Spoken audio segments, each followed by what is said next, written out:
Herkese merhaba, ben Zeynep. Hobisever YouTube kanalıma hoş geldiniz. Bugün sizlere iki renkten oluşan kolay bir lif modeli anlatacağım. 2 milim bir tığ kullanıyorum arkadaşlar. Kare lif modeli örümceklerden ve fıstıklardan oluşan güzel bir model. Hadi hemen video anlatımına başlayalım. Evet, bismillah diyelim ve başlayalım. Öncelikle ipimizi kapatıyoruz.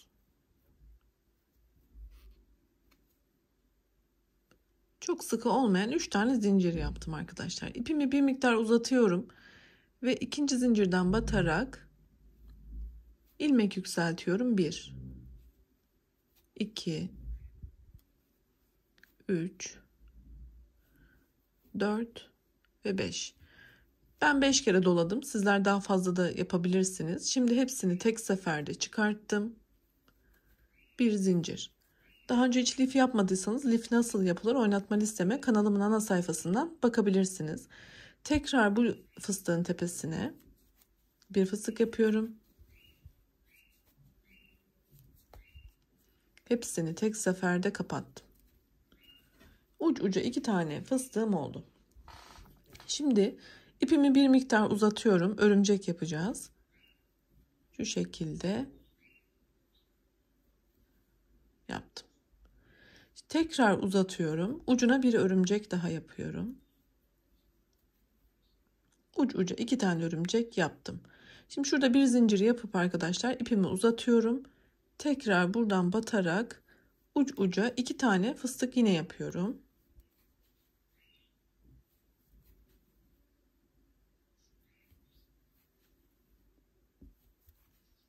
Hepsini tek seferde kapatıyorum. Bir zincir. Tekrar ucuna bir fıstık daha.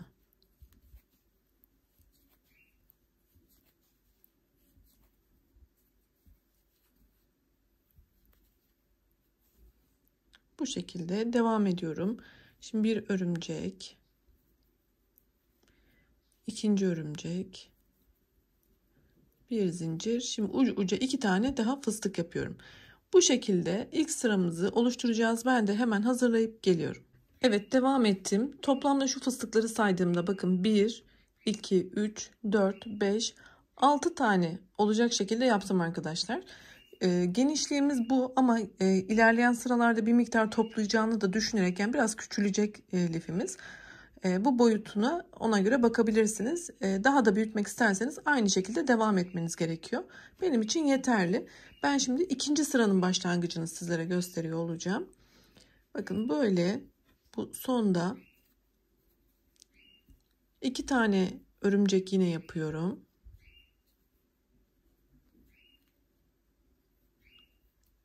Burada bir zincir yapıyorum ve olduğum noktaya bir tane fıstık yapıyorum.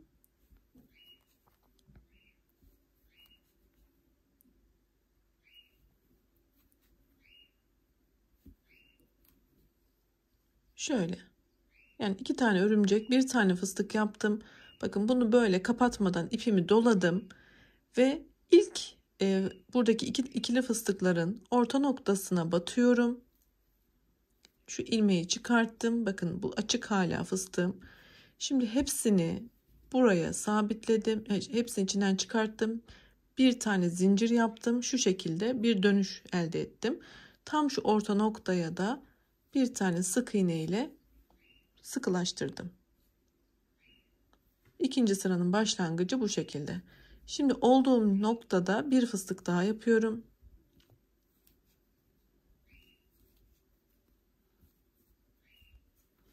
Burayı şöyle kelebek şeklinde 4'e tamamladım. Bu fıstığımı kapatıyorum.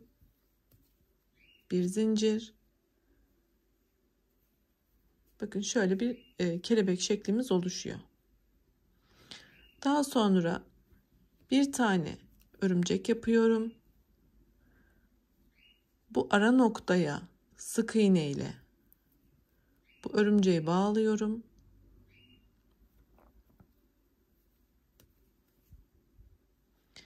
Tekrar bir örümcek. Şimdi şuraya tekrar bir fıstıkla burada olduğu gibi ilerleyeceğim için bir tane zincir yapıp yine açık bir fıstık yapıyorum.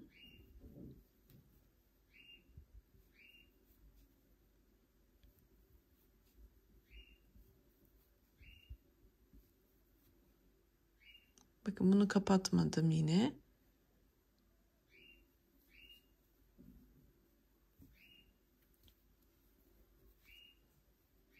Ve buraya sık iğne ile sabitleyip devam ediyorum. Olduğum noktada fıstığımı yapıyorum.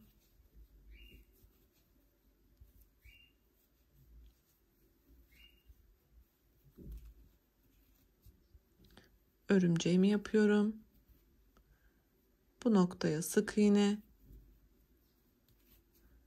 Yine örümcek ucuna fıstık şeklinde devam ediyoruz arkadaşlar. Bu sırayı da tamamlayalım. İkinci sıramız aynen devam etmeli. Buradaki yaptığımız işlemleri devam ettirelim. İkinci sıramı tamamladım. Şöyle hemen bakalım. Bu sona geldiğimde arkadaşlar fıstığımı yaptıktan sonra zincir çekip burada ipimi kestim. Şimdi beyaz ipimle devam edeceğim.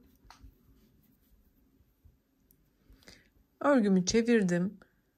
Şöyle ipimi kesmiş olduğum noktadan yine rengimi ekliyorum.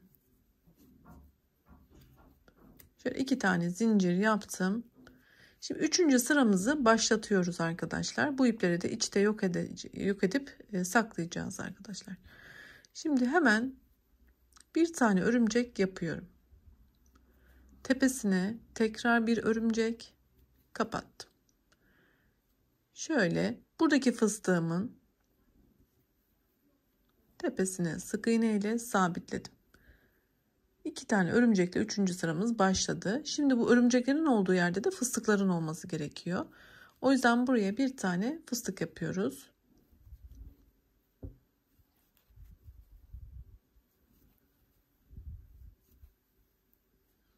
Evet, burada fıstığımızı kapatalım. Tepesine bir fıstık daha yapalım.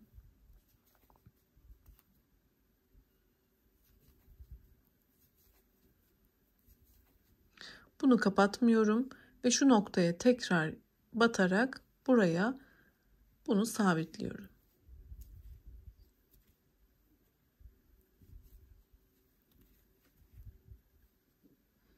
Şimdi burada tekrar 2 örümcekle ilerliyorum arkadaşlar ve bu şekilde sıramın sonuna kadar devam ediyorum. 3. sıramızı tamamlayalım. 3. sırayı tamamladım. Sonda 2 tane örümcekle bitirdim arkadaşlar. Şimdi 4. sıramıza başlıyoruz. Başlangıç noktamızda bir tane fıstık yapıyoruz, kapatıyoruz.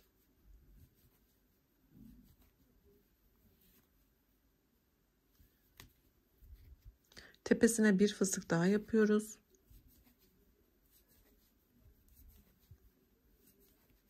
Bunu da kapatıyoruz. Bir zincir. Şimdi şuradaki örümceği yapmamız için buraya bir tane örümcek yapıyorum, kapatıyorum ve şu orta noktasından sık iğne ile örümceğimi buraya ekledim. Şöyle. Tekrar bir örümcek, bir zincir, ucuna bir tane fıstık.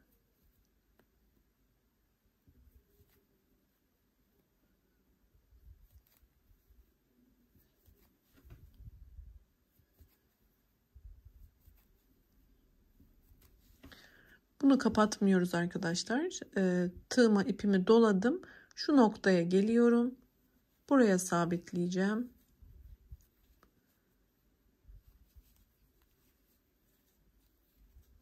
Bakın şu şekilde başlangıcımı yaptım. Şimdi buradaki kelebeğin 4. kanadını da yapıyorum. Yani bir fıstık yapıp kapatıyorum. Daha sonra şu noktaya geçeceğim için bir tane örümcek yapıp sık iğne ile yapıyoruz. 4. sırayı da bu şekilde tamamlayalım. Bir üst sırayı yine göstereceğim arkadaşlar. Bakın ben de yapıp geliyorum. 4. sıramı da tamamladım. Şöyle bakalım. Burada ipimi kesip diğer rengimle devam etmem gerekiyor. O yüzden Şurada bir tane zincir yapalım arkadaşlar. Hatta 2 tane yapalım. Şöyle ipimizi keselim.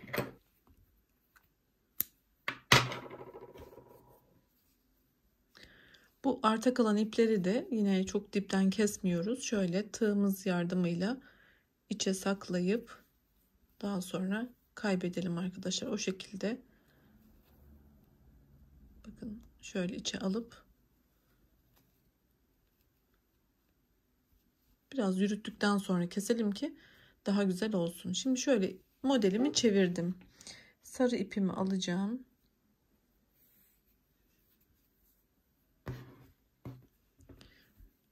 Aslında model 4 sıranın tekrarı. Şimdi biz şu birinci sırayı tekrar kurarak yeniden devam ediyoruz. Yeniden başlatıyoruz sıramızı.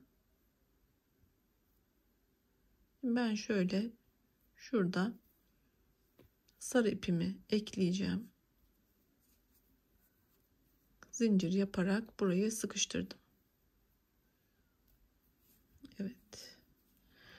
Şimdi burada arkadaşlar 2 tane fıstık yaparak başlayacağız bu sıramızda. Şu ipi de içine almaya çalışacağım.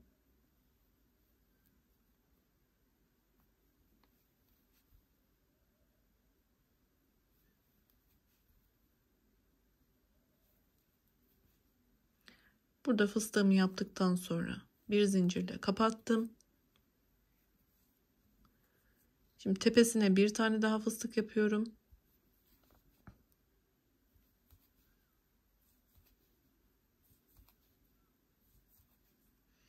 Bu fıstığı kapatmadan tığımın üstüne aldım. Şu noktaya geçiyorum ve burada yine sıkıştırıp şöyle tek seferde çıkarttım bir zincir, bir de şuraya sık iğne şeklinde ekledim.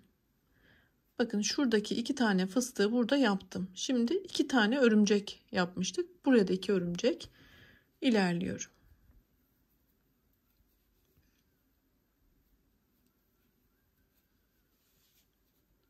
Şu noktaya sık iğne ilerledim. Şimdi bir tane fıstık yapıyorum.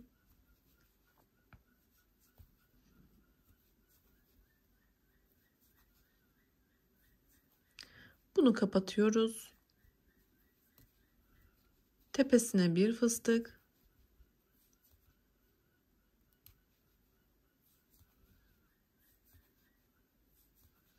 Bunu kapatmadan buraya ekliyoruz.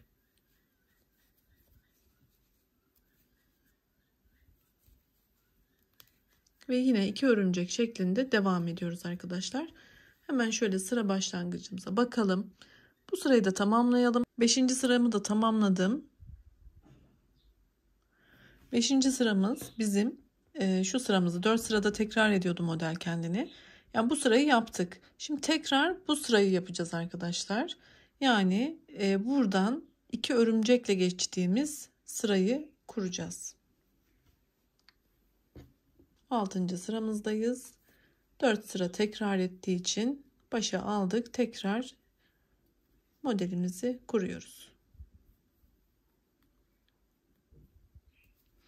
Burada ne yapmıştık? 2 tane örümcek yapmıştık. Şu noktaya fıstık eklemiştik. O yüzden burada bir tane zincir yaparak fıstığımı, açık olan fıstığımı yapıp ekleyeceğim.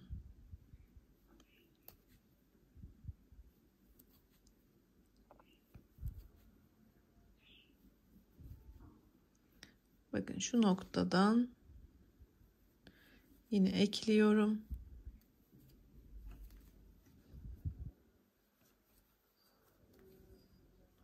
Yeni sıramı başlattım. Yine aynı şekilde burayı tamamlayacağız.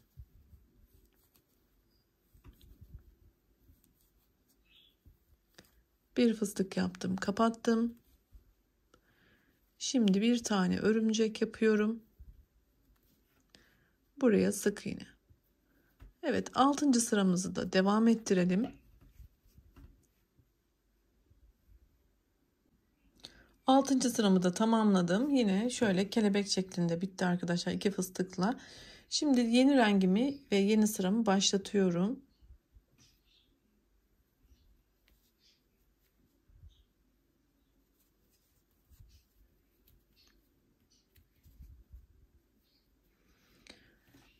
Şimdi arkadaşlar şu beyaz sırasını, ilk sırasını yapıyoruz. Yani 3. sırayı burada uygularken tekrar yapmış oluyoruz.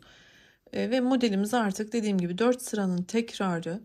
Bu şekilde sizler de yapacaksınız arkadaşlar. İstediğiniz ende ve boyda yapabilirsiniz. Ben sıralarımı artırıp devam ettikten sonra kenar uygulamasını gösterirken de yine sizlere anlatacağım. Ne kaç sıra yaptığımı da örüp gelip göstereceğim arkadaşlar. Model anlatımı bundan ibaret. Detaylı da anlatmaya çalıştım.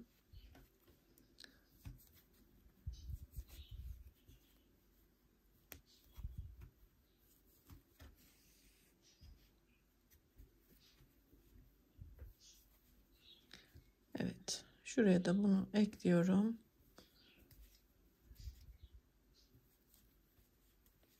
Şöyle bakalım. Bu sırayı uyguladım. Her iki sırada yine göstermiş olduğum gibi ip keserek de devam edeceğiz arkadaşlar. Ben de modelimi devam ettirip geliyorum. Ben sıralarımı devam ettirdim. Oldukça da güzel oldu arkadaşlar. Şöyle hemen sizlere sayısını belirtmek istiyorum. Şurasını 2 sayıyoruz. Bakın sarıyla olan yer 2 sıra. 2, 4, 6, 8, 10, 12, 14, 16, 18, 20, 22. 22 sıraya geldiğimde artık tam bir kare elde etmiş oldum ve sarı ipimle de bitirdim. Şimdi bir de kenar yapacağız arkadaşlar. Hemen başlayalım. İlk kenarımız şurası olacak. Bakın şurası. Zaten dikkat ettiyseniz bu kenar aynı. Şurada bir farklılık var. Çünkü 2 fıstık 2 örümcekle çıktığımız sıra burası. Bu kenar da aynı. Yani 3 kenar aynı, bir kenar farklı olacak. Onu da göstereceğim elbette, tüm kenarları. Şimdi başlangıçta olduğum noktadayım. Buraya bir tane fıstık yapıyorum.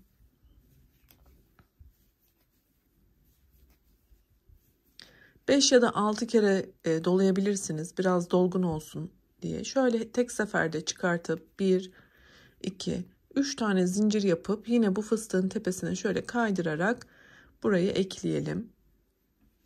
Şu noktada bir köşe oluşturmuş olduk arkadaşlar.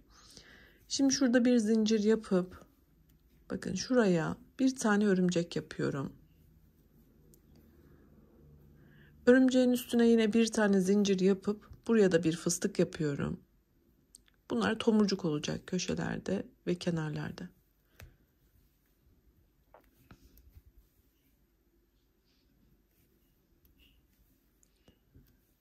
İpinizin kalınlığına göre dediğim gibi 5 ya da 6 kere dolayabilirsiniz. 3 zincire tamamlayıp şuraya kaydırmayla ekledim. Bir tane zincir yaptım ve tekrar bir örümcek yapıp şu noktaya sık iğne ile sabitliyorum. Şöyle.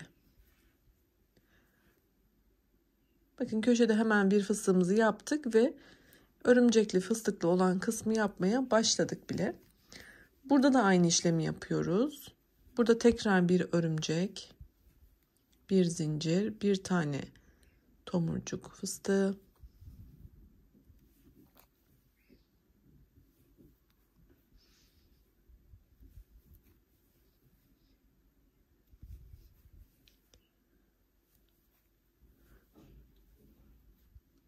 Üçe tamamladığım zincirimi yapıp hemen şuraya kaydırmayla ekliyorum. Bir tane zincir ve bir tane örümcek daha yapıyorum.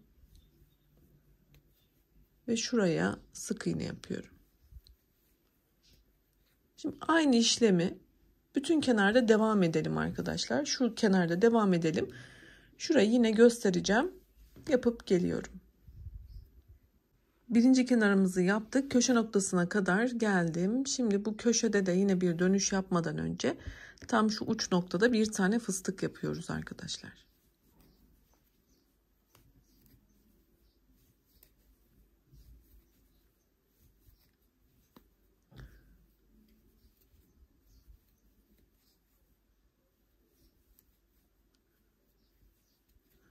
Daha sonra örümcek bir zincir ve fıstık yaparak yine bu noktaya ekliyoruz.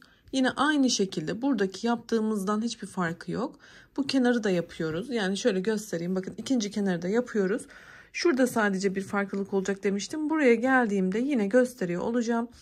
Burayı da aynen devam edelim. Şu noktaya da buluşalım. İkinci kenarımı da yaptım. Şu noktaya kadar ilerledim. Şimdi hemen şöyle göstereyim. Bakın arkadaşlar dönüşlerimiz nasıl oldu? Nasıl ilerledik? Ve tam şu noktaya geldim. Burada yine köşede olduğum için bir tane fıstık yapıp şu köşe noktasında sabitleyeceğim.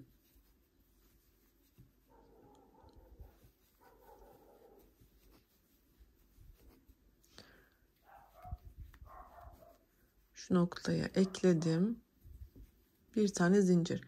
Şimdi burada farklı olduğu için arkadaşlar şu noktaya çıkmam gerekiyor. Onun için şöyle bir tane örümcek yapacağım ama kapatmadan şu noktaya gelip burada şöyle kapattım. Buraya çıkış yaptım. Zincirle de çıkabilirsiniz. Fark etmeyecektir. Şimdi bu noktadan bir tane örümcek yapıyorum. Kapatıyorum. Bir zincir. Şöyle tutayım daha iyi görürsünüz. Evet. Şimdi burada bir tomurcuk yapacağım.